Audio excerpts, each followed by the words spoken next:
What's up YouTube? I'm the Gaming Coach, and in today's video we're playing Watcher of Realms. So for today's video, I'm going to show you how to set up an auto farm team after you've already cleared Gear Raid 1 stage 21. This team is different than the one I cleared it with, and it is much faster. But first, let's roll that intro.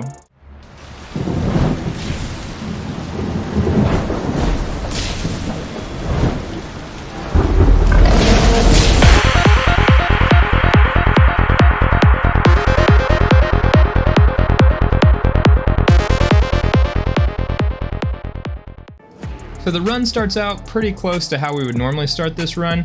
The only difference is I am putting Comet and Boreas in opposite spots. Whenever I first cleared this, I put Boreas in that top spot, and now I'm putting Comet up there, and I'll show you why in just a little bit. The next thing I want to mention is my Dolores and my Laurel are both wearing Invigoration sets. So just like in a normal run, as soon as Dolores, Boreas, and Comet all have their ults, I'm going to pop all three of them together. I place Hollow in that bottom right hand corner just so that we get the heals as these things come up from the right side, you know, the things that have the aura that kill you as they run by. So she's there to heal and of course rage boost. Putting Valk in the middle here is also a little bit different than my normal run, and I do this because the last group, the right before we switch over to trying to kill the boss, has a huge concentration of them right in the middle. So we need to put her there so that she helps take those out as quickly as possible so we can switch over to damaging the boss. Another difference is I'm not cycling out Laurel. I'm actually leaving her in, using her ult, using her for more than just cycling her in and out. And then I put in Setram in that spot right there as soon as the aura guys die that enable Setram to have that spot without being killed, because I'm not going to place a healer over there with him. That is also different from my last runs because I didn't use Setram at all, and I definitely didn't use Silas. So whenever this part happens, we're taking out Comet, we're putting in Silas, we're going to cycle out Laurel, we're going to pop ults, and we're going to DPS the boss as quickly as possible. As you can see, if we do this correctly, the boss goes down super quick, then we don't have to worry about any more healing, and we're just going to cycle back to the rest of our team as they were before to finish off this fight. So we're going to leave in Silas just until Comet can become available, then we're going to put Comet back in, and we're just going to treat it like we would the normal fight, and we're going to make sure Boreas and Comet are doing the significant amount of the damage. My original team was actually using the left-hand side too, so I'd put a healer over there.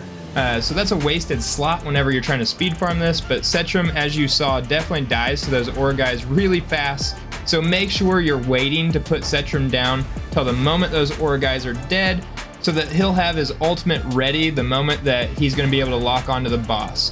Just like any other time with Setram, you want to make sure that he's going to be able to be on the boss instead of killing ads, because he'll focus the closest ads first. So make sure your Comet and your Boreas are killing all the mobs in the middle, and then your Silas and your Setram are going to be targeting the boss. And that's when we pop Dolores, that's when Silas and Setram do their work. After this run finishes, I'm going to show you an auto fight, and you'll see the exact same thing happens whether I'm the one clicking it or if the auto fight's running. Obviously this team is very much hero specific. There are some alternatives you can definitely be using. The ones that I don't think you would be able to sub out at all though are Boreas, Dolores, and Silas. Comet's going to be in there too, but you could probably substitute Vierna or some other AoE damage dealer that's going to help you kill those things off quickly. And though the heroes are definitely hard to come by, my gear is actually not that great. I think only Silas and Boreas are even close to crit capped. My Dolores is pretty well equipped just to boost her attack up. But other than that, if you've got access to the 21 dungeons, I'm sure you're going to be having the same gear, if not better gear than I have. So if you have these heroes, you're definitely going to be able to pull this off. I'm sure there's faster speedrun teams out there, especially if you have better gear. Unfortunately, I have terrible luck, I feel like, in this game with gear. I'm sure everyone's going to say the same thing. But if you know a better, faster comp, let me know in the comments down below. Tell me what I need to be working on, how I can improve this so that I can show it to other people. I will be coming out with Gear Raid 19, 20, and 21 guides eventually, but I just want to get this one out quickly to help you in case you're wanting to speed farm this while we've got the event going on currently. So if this helped you at all, please help me out by hitting that subscribe button. If you want to see those other guides, let me know in the comments below. Tell me which ones you want to see first. But until our next video, I'm the Gaming Coach, and I'll catch you all later.